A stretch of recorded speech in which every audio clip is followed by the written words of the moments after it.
আসসালামু আলাইকুম রহমতুল্লাহি বারাকাতুহু। হাই ফ্রেন্ডস, আপনারা সকলে কেমন আছেন? তো আপনাদের সামনে আজকে আমি একটি বিষয় নিয়ে আলোচনা করব, যেটা গত ক্লাসে আমি প্রিন্সিপাল অফ অ্যাকাউন্টিং থেকে সমীকরণের একটি জাবেদা করে দেখিয়েছিলাম। সেই জাবেদা থেকে এখন আমরা একটা সমীকরণ করে দেখব। যে সমীকরণের ঘরটা আমি এখানে অলরেডি করে ফেলেছি, তো আপনি একটু লক্ষ্য করুন। আর একটা কথা মনে রাখবেন, আমরা যেটা জাবেদা করব, যেটা সমীকরণ করব, সেটা হলো ন্যাশনাল এনইউ বি কম অনার্স 2002, মানে ন্যাশনাল ইউনিভার্সিটি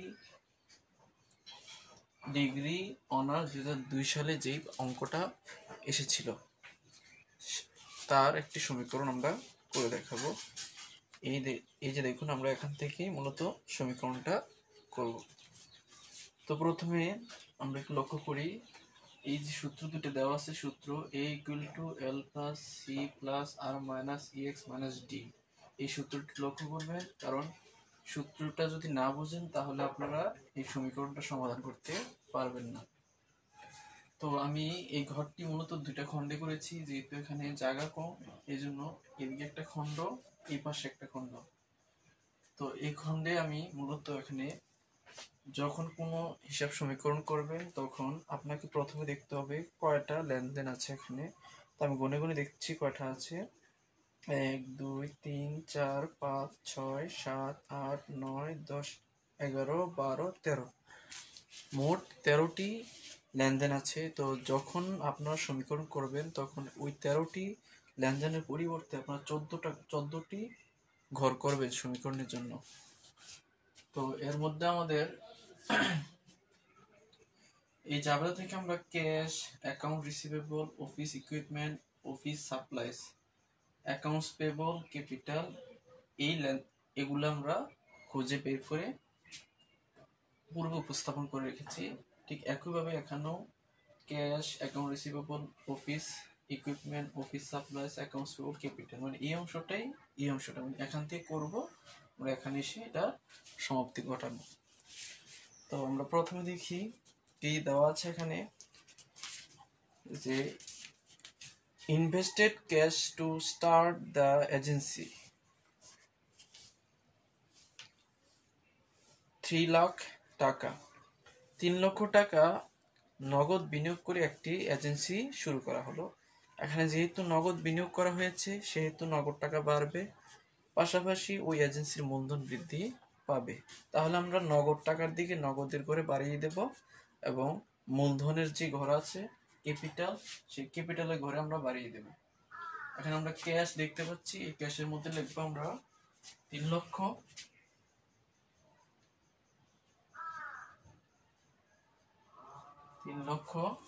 ঠিক একইভাবে আবার ক্যাপিটাল, ওই জাবেদার অনুযায়ী আমাদের আবার ক্যাপিটাল পেয়েছিলাম, ওই ক্যাপিটাল লিখবো আমরা 3 লক্ষ।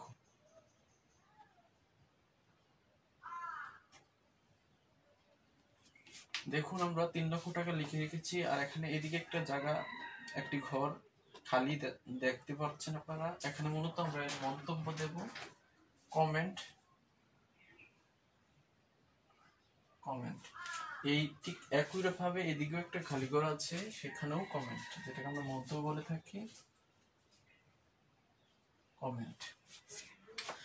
এই মন্তব্যর ক্ষেত্রে একটা জিনিস মনে রাখতে হবে, এই ক্যাপিটালের সাথে যেগুলো যোগ বিয়োগ হবে সেগুলোর জন্য মূলত মন্তব্য লিখতে হবে। সেই কারণে আমি সূত্রটা দিয়ে দিয়েছিলাম যে সি ক্যাপিটাল, আর রেভিনিউ মানে সি এর সাথে আর যোগ হবে, ই এক্সপেন্স মানে ব্যয়গুলো বাদ যাবে, মাইনাস ড্রয়িং।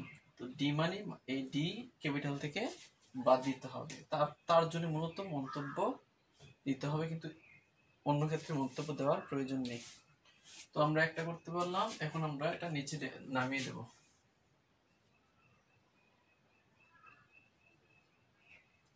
এখানেও আমরা নিচে টাকাটার পরিমাণটা নামিয়ে দেব, 3 লক্ষ 3 লক্ষ। তাহলে আমরা 3 লক্ষ লিখলাম। এখন পরবর্তীতে আমরা এই 2 নম্বরের যেই এন্ট্রিটা আছে সেই এন্ট্রিটি একটু লক্ষ্য করি যে paid cash for January office rent 10,000 টাকা। জানুয়ারির অফিস ভাড়া 10,000 টাকা নগদে পরিশোধ করা হয়েছে। যেহেতু নগদে পরিশোধ করা হয়েছে তার হাত থেকে নগদ টাকা কমে গিয়েছে। তো নগদ যেহেতু কমে যায় তাহলে নগদ থেকে কমিয়ে দিতে হবে। তাহলে আমরা নগদ থেকে কমিয়ে দেব 10,000 টাকা।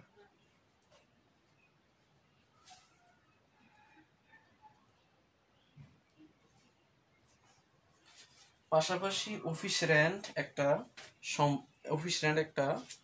ভাড়া, যে ভাড়াটা মূলত একটা ব্যয়। তো ব্যয় মূলত ক্যাপিটাল থেকে বাদ যায়। যেহেতু এখন আমরা এক্সপেন্স লিখে রেখেছি, তো এক্সপেন্স মানেই ব্যয়।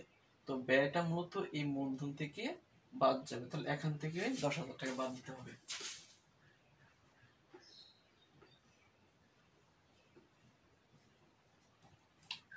তো আমরা 2 নম্বরের যেই এন্ট্রিটা সেটা লিখে রাখলাম, জানুয়ারি মাসের 2। এবার আমরা বিয়োগ করে নিচের দিকে বসিয়ে দেব। 3 লক্ষ থেকে 10,000 চলে গেলে আর থাকবে 2,90,000। ঠিক একইভাবে এদিকেও এই পাশেও 2,90,000 লিখে রাখতে হবে। আর এই যখন জ্যাটটা, এই যে আমাদের সমান চিহ্ন দেওয়া আছে সেটা হলো জ্যাটটা না, এখান থেকে যখন নিচে কোনো টাকার পরিমাণ নিচে নামাবো তখন এটার জন্য সমান এদিকে এখানেও সমান দিয়ে দেবো। তো আমরা দ্বিতীয় নম্বর চলে গেল। এখন আমরা 5ম নম্বরে যে এন্ট্রিটা দেওয়া আছে সেই এন্ট্রিটা আমরা একটু পড়ি। যে purchased office equipment cash for 25,000 টাকা।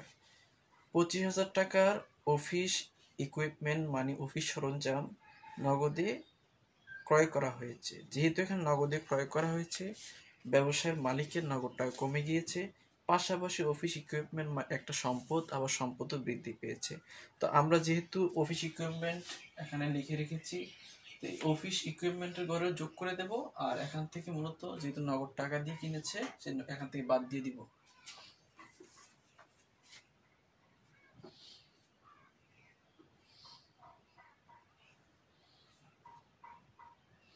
এখান থেকে বাদ এবং অফিস ইকুইপমেন্টের ঘরে এটা আবার যোগ হবে।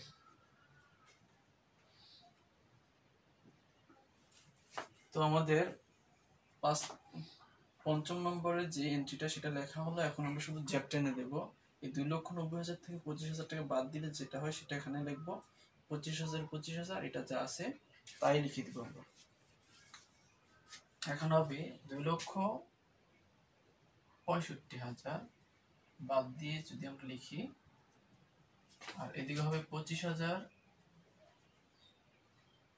আর এখানে হবে 2,90,000 যা আছে তাই এখানে বসবে। তো এখানে আর মন্তব্য হবে না। উপরে যে 10,000 টাকা আমরা বাদ দিয়েছিলাম সেটা মূলত আমরা রেন্ট এক্সপেন্স, এই রেন্ট এক্সপেন্স লিখে দেবো মন্তব্যটা। রেন্ট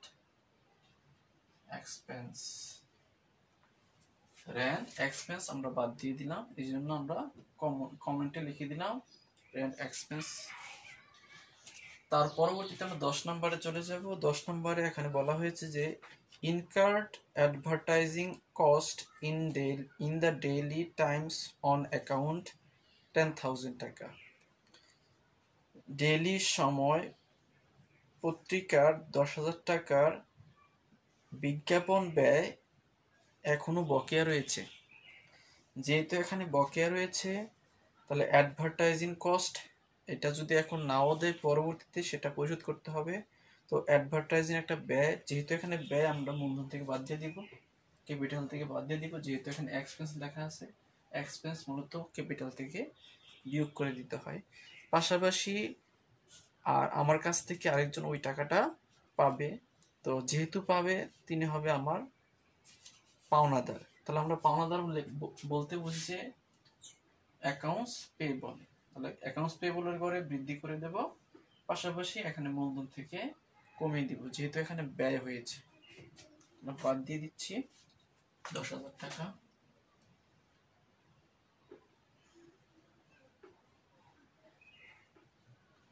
এখান থেকে বাদ যাবে, আর এখানে অ্যাকাউন্টস পেয়েবলের ঘরে যোগ হবে,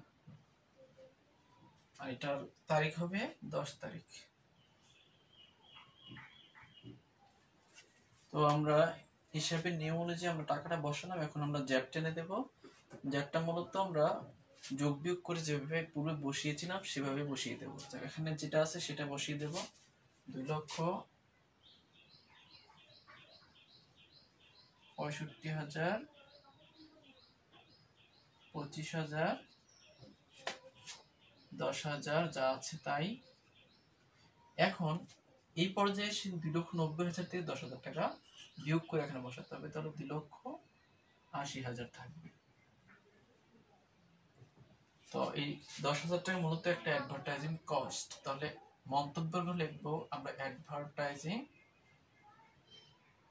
এক্সপেন্স, অ্যাডভার্টাইজিং এক্সপেন্স। তো 10 আমাদের 10 করা হয়ে গেল। এখন আমরা 14 নম্বরের অঙ্কের জন্য সমীকরণটা করে ফেলবো। দেওয়া আছে purchase office supplies for cash, নগদে অফিস সরঞ্জাম ক্রয় করা হয়েছে। যেহেতু নগদে অফিস সাপ্লাইজ ক্রয় করা হয়েছে, তার হাত থেকে নগদ টাকা কমে যাবে, পাশাপাশি অফিস সাপ্লাইজ নামক সম্পদ বৃদ্ধি পাবে। তাহলে আমরা এখানে লিখে দেব ক্যাশের ঘরে 5,000 টাকা বিয়োগ, অফিস সাপ্লাইজের ঘরে 5,000 টাকা যোগ।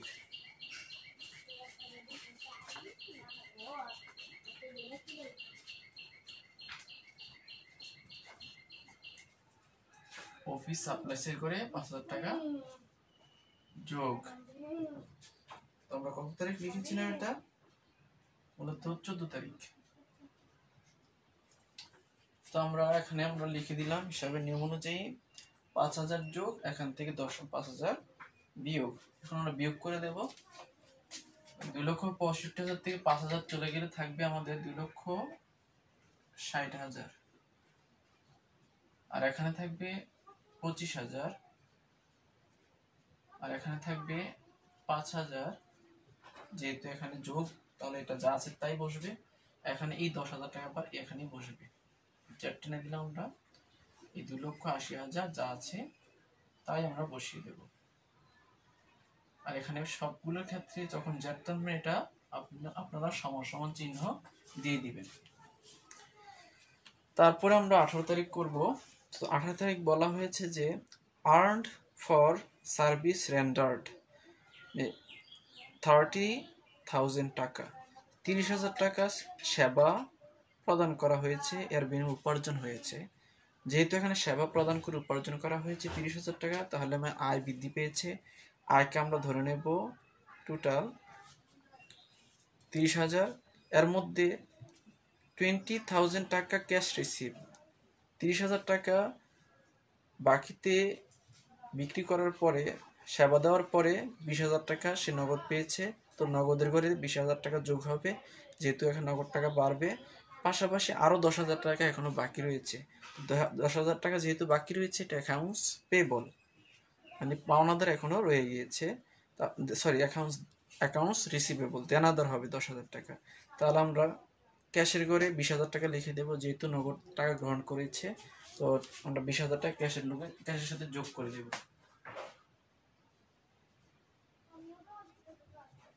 এটা যোগ হবে, এবং অ্যাকাউন্ট রিসিভেবল এর ঘরে, মানে দেনাদারের ঘরে, এই যে আমাদের অ্যাকাউন্ট রিসিভেবল কথাটা দেওয়া আছে, এটা বরাবর এসে আমরা এখানে 10,000 টাকা বসিয়ে দেব। এই 10,000 টাকা সে এখনো পায়নি। তো এর পরবর্তীতে আমরা এই যে 10,000 এবং 10,000, 20,000, 30,000 টাকা তার টোটাল আয় হয়েছে। এখন যদি টাকাটা নাও পায়, সে পরবর্তীতে ওই 10,000 সহ পাবে, তাহলে এটা তার একটা উপার্জন হবে, যেটাকে আমরা আয় ধরে নিতে পারি।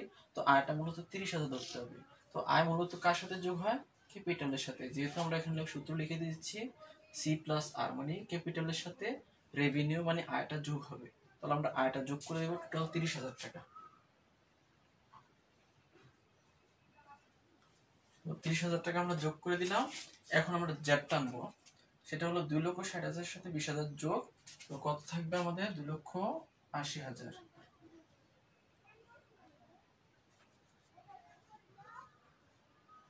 2,80,000, 10,000,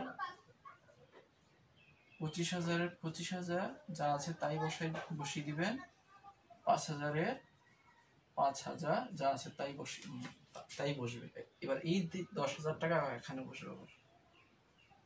জ্যাকটা না খেতে সবগুলো এখানে বসা দিতে হবে। সরি, এখানে আমাদের শূন্য একটু কম থাকার কারণে আমরা লিখতে পারিনি, আমরা একটু মুছে লিখে দিচ্ছি। এখানে লিখতে হবে 10,000। 10,000, এই 30,000 টাকা এখানে রেভিনিউ। তো এখানে এটার জন্য মন্তব্য হবে সার্ভিস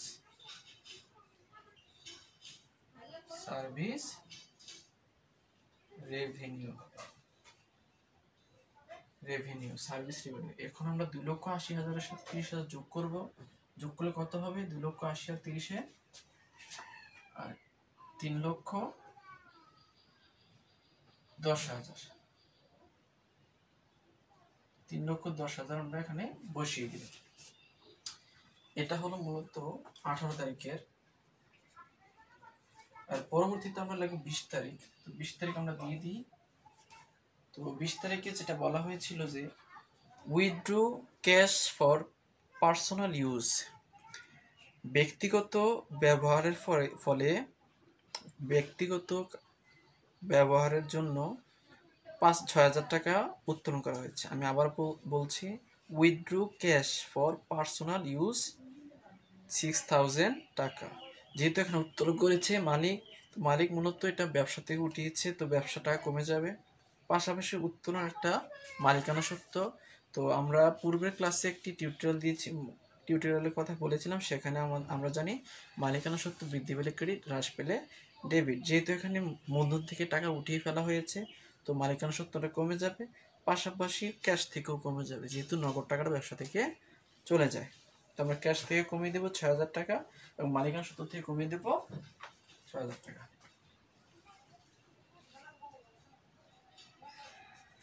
এখান থেকে আমরা 6,000 টাকা কমিয়ে দেব।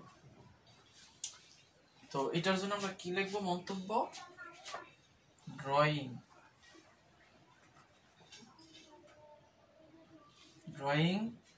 আর উইথড্র একই কথা, আমরা ড্রয়িং লিখে দিলাম। এখান থেকে আমরা বাদ দিয়ে দেবো। সেটা বাদ দিয়ে আমরা যেহেতু এখানে আমরা এর পরবর্তীতে দ্বিতীয় খণ্ডে যেহেতু গড়টা করে ফেলেছি, আমরা এই জ্যাডটা আমরা এখানে উঠিয়ে দেব। যেহেতু এখানে আমরা জ্যাড উঠে দেবো। যেমন 2,80,000 থেকে 6,000 টাকা বাদ দিলে থাকবে কত?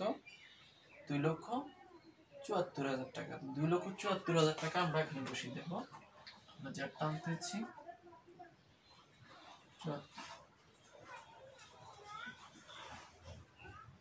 2,74,000 টাকা এবং 10,000 টাকা এখানে যা আছে তাই হবে। 25,000 টাকা এখানে, এটার জ্যাডটা হবে 25,000 টাকায়।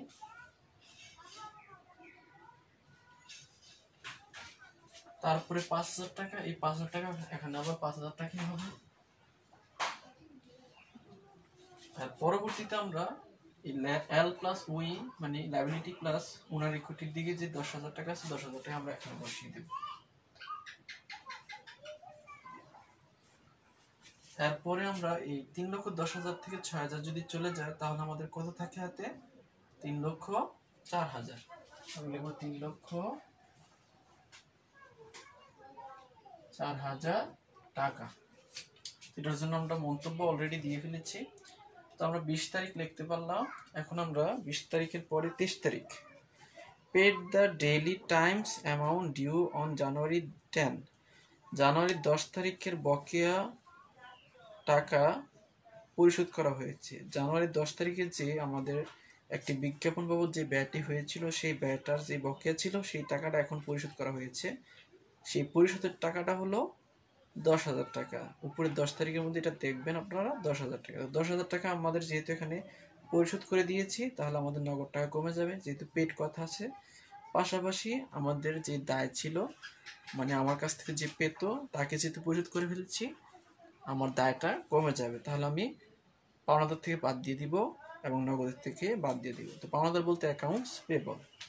তো ক্যাশের থেকে আমরা বাদ দিয়ে দিচ্ছি 10,000।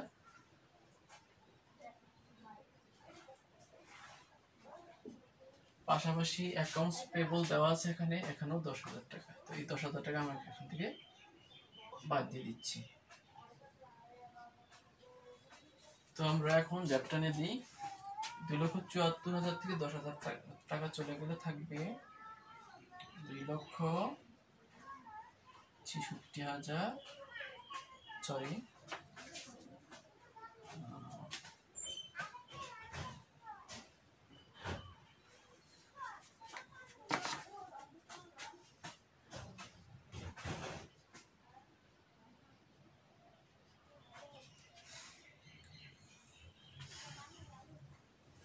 2,64,000 টাকা।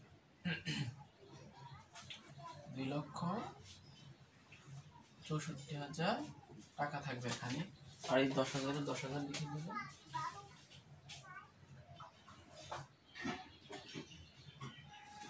25,000 25,000 এবং এই 5,000 5,000 এখানে বসিয়ে দিবেন। আর পরবর্তীতে এই 10,000 থেকে 10,000 চলে গেলে আমাদের থাকবে কি খালি, তাহলে আমরা নীল লিখে দেব। NIL, নীল মানে এখানে আর কোনো ব্যালেন্স নেই। 3,04,000 আমরা যা আছে তাই বসিয়ে দেব।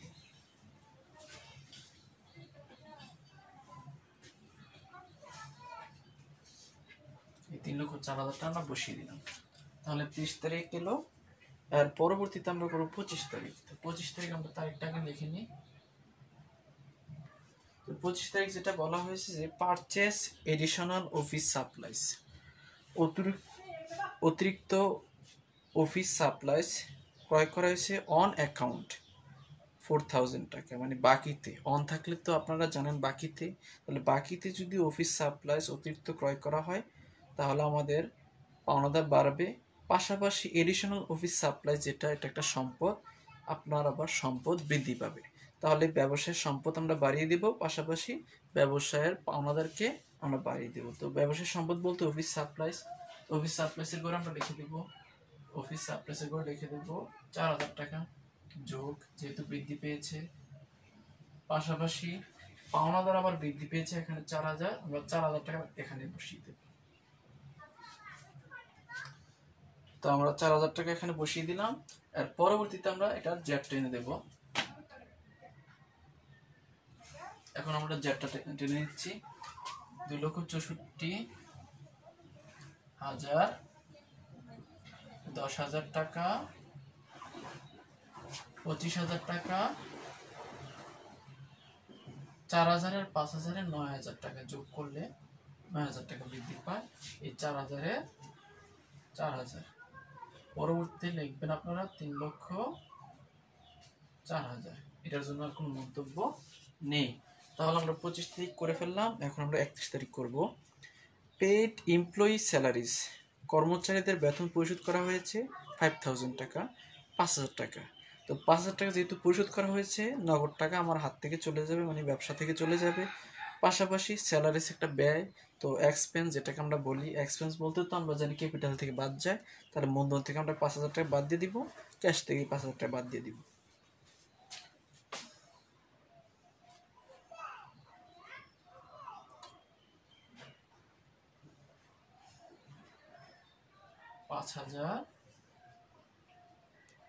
পরবর্তীতে স্যালারিস যেহেতু ব্যয় হয়েছে, এখানে আমরা এই ব্যয়টা মূলধন থেকে বাদ দিয়ে দিব।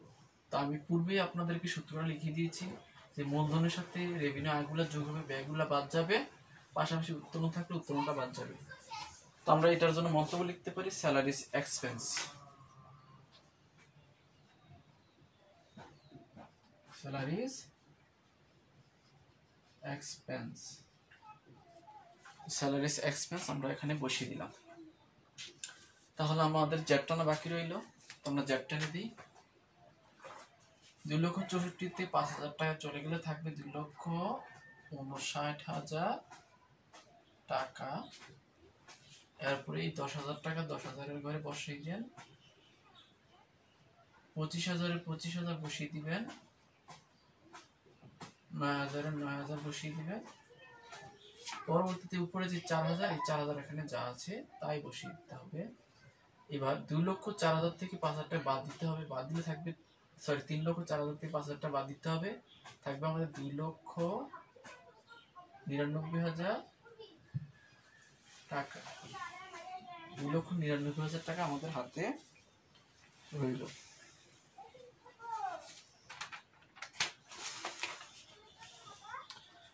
এখন আমরা একটু পরবর্তীতে যাই, যেমন 31 তারিখ যেটা বলা হয়েছে, 31 তারিখে বলা হয়েছিল এর পরবর্তীতে receive in cash for customer থেকে নগদ গ্রহণ করা হয়েছে।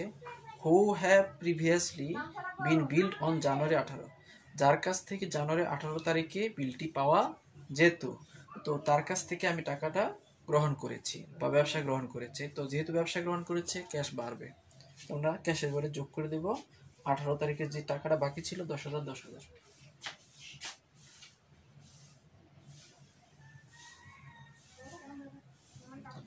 10,000 যোগ করে দেব। এর পরবর্তীতে যেহেতু আমার দেনাদার ছিল, সেই 10,000 টাকা আমাকে দেনাদার ছিল, মানে তার কাছ থেকে আমি টাকাটা পেতাম। এখন আমি কি করেছি, তার কাছ থেকে আদায় করে ফেলেছি। যেহেতু আদায় করে ফেলেছি, এই টাকাটা এখন আর থাকবে না, আমাদের এই টাকাটা এখান থেকে বাদ দিতে হবে। এই 10,000 টাকা আমরা এখান থেকে বিয়োগ করে দেব। বিয়োগ করে আমরা এরপরে জ্যাট টেনে দেব। তো জ্যাটটা আমরা কিভাবে টেনবো, 2,59,000-এর সাথে 10,000 টাকা যোগ করলে হবে 2,69,000 টাকা। তো 2,59,000 টাকার সাথে আমরা 10,000 টাকা যোগ করেছি, সেটা হলো 2,69,000 টাকা। এর থেকে 10,000 বাদ দিলে থাকবে কত, নীল, খালি থাকবে, আর থাকবে না টাকা। এখানে আমরা এখানে নীল লিখে দেব। 25,000 লিখে দেব।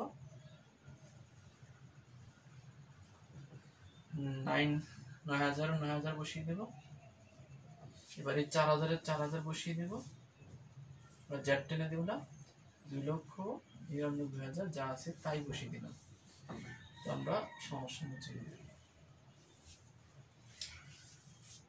এখন আমরা 31 তারিখ এই অঙ্কের মধ্যে মূলত আপনার 4টা 31 তারিখ দেওয়া আছে লেনদেন, এর মধ্যে আমরা 2টি করে ফেলেছি, আর বাকি রয়েছে 2টি। তো এর বাকি 2টি আমরা এখন সমাধান করছি।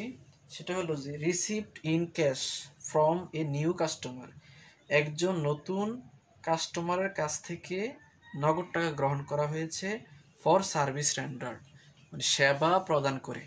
তো সেবা প্রদান করে আপনার একজন নতুন কাস্টমারের কাছ থেকে টাকা আদায় করা হয়েছে, টাকার পরিমাণটা হলো 10,000 টাকা, মানে 10,000 টাকা আদায় করেছে।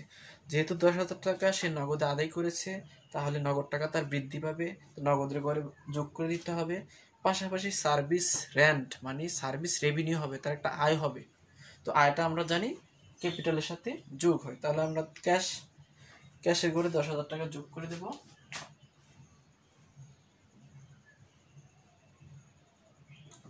যোগ করে দিলাম। তারপরে আবার একটা আয় হয়েছে এখানে, মানে রেভিনিউ, যেহেতু এখানে আয় 10,000 টাকা আয় বৃদ্ধি পেয়েছে, আমরা 10,000 টাকা এখানে যোগ করে দিলাম। তাহলে এটার জন্য মন্তব্য হবে, যেহেতু ক্যাপিটালের সাথে এটা যোগ বিয়োগ করা যায়। তো আয় তো আমরা জানি উপরে সূত্র যে C+R, মানে ক্যাপিটালের সাথে রেভিনিউ গুলো যোগ হয়, তাহলে আমরা আয়টা যোগ করে দিলাম। এটার জন্য হবে সার্ভিস রেভিনিউ। মন্তব্য সার্ভিস রেভিনিউ। তো সার্ভিস রেভিনিউ নামে আমরা একটা মন্তব্য এখানে দিয়ে দিলাম। এখন আমরা এটা জ্যাট টেনে দেবো। জ্যাটটা টানবো যে 2,69,000 সাথে যোগ করবো 10,000 টাকা, হবে 2,79,000 টাকা। এবং নীল থাকবে, কারণ এখানে আর কোনো ব্যালেন্স নেই। 25,000 25,000, 9,000 9,000, 4,000 4,000। এই 2,99,000 সাথে 10,000 টাকা যোগ করলে 3,09,000 টাকা থাকবে। 3,09,000 টাকা আমরা এখানে লিখে দিলাম। এইগুলো আমাদের তৃতীয় নাম্বারের, মানে 31 তারিখের তৃতীয় লেনদেনটি। এর পরবর্তীতে আমরা চতুর্থ লেনদেনটি লিখবো, সেটা হলো যে paid telephone, gas and electricity bills. Telephone, gas এবং বিদ্যুৎ বিল পরিশোধ করা হয়েছে। তো যেহেতু টেলিফোন তারপরে গ্যাস এবং বিদ্যুৎ বিল পরিশোধ করা হয়েছে, তার নগদ টাকা কমে যাবে, মানে ব্যবসা নগদ টাকা কমবে, তো নগদের থেকে কমাই দিতে হবে, মানে ক্যাশ থেকে কমে যাবে 3000 টাকা। আর এই টেলিফোন, গ্যাস এবং ইলেকট্রিসিটি বিল একটা ব্যয়, তাহলে ব্যয় হলেই আমরা জানি কি মূলধন থেকেও কমে যায়। তাহলে আমরা ক্যাশ থেকে কমিয়ে দেবো 3000 টাকা, মূলধন থেকে কমিয়ে দেবো 3000 টাকা।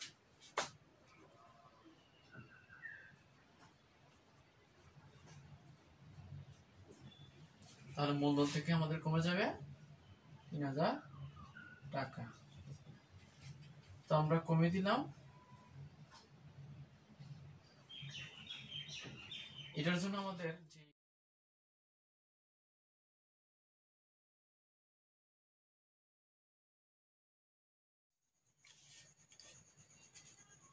কিন্তু এক্ষেত্রে যে পূর্বের যে অফিস সাপ্লাইসটা ছিল, যে অফিস সাপ্লাইসের যোগ করে আমরা যে ফলটা পেয়েছিলাম যে 9000 টাকা, সেই 9000 টাকা একটা ব্যয় ধরে নিতে হবে, যেহেতু এই অফিস সাপ্লাইসটা কেনা হয়েছিল।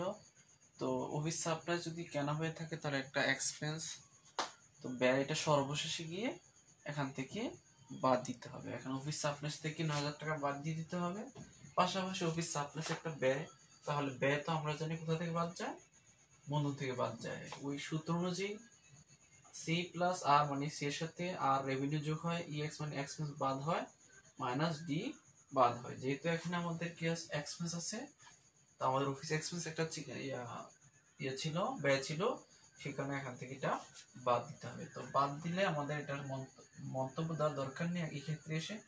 তাহলে আমাদের এই 9000 থেকে আবার ওই 9000 টাকা বাদ দিলে থাকবে কত, নীল, এবং 4000 এখানে বসবে। আর এখান থেকে 3,06,000 থেকে 9000 টাকা বাদ দিলে হবে 2,97,000 টাকা। তো 2,97,000 টাকা পেলাম। সর্বশেষে আমরা কি করলাম, এই সম্পত্তির সাইড, এই অ্যাসেটের যে মোট যে মূল্যটা 3,01,000 টাকা হলো আমাদের মোট হয়। কিন্তু এখানেও এসে লায়াবিলিটি প্লাস ওনার ইকুইটির যোগফলটা 3,01,000 আমাদের যোগফলটা হয়ে যায়। তাহলে আপনাদেরকে মনে রাখতে হবে, সমীকরণ যখনই করবেন তখন আপনাদের একটা জিনিস লক্ষ্য রাখতে হবে, সেটা হলো যে সম্পত্তির সাইড যত হবে দায় ও মালিকানার সাইড ততই হতে হবে। তাহলে আপনি মনে করতে পারবেন আপনার অঙ্ক ঠিক আছে। তাহলে আজকে এতটুকুই। আর আজকের ক্লাসটা যদি আপনাদের কিছু হলো উপকারে এসে থাকে, অবশ্যই আমার চ্যানেলটাকে সাবস্ক্রাইব করবেন, পাশাপাশি শেয়ার কমেন্ট করে মানুষকে জানিয়ে দেবেন। এবং যদি আপনারা অন্য বিষয়ে টিউটোরিয়াল চান তাহলে সেই বিষয়ে আমাকে কমেন্ট বক্সে জানিয়ে দেবেন, আমি এর যথাসম্ভব চেষ্টা করব আপনাদের ইচ্ছা অনুযায়ী টিউটোরিয়াল তৈরি করতে। তো আজকে রাখি। আসসালামু আলাইকুম ওয়া রাহমাতুল্লাহি ওয়া বারাকাতুহু।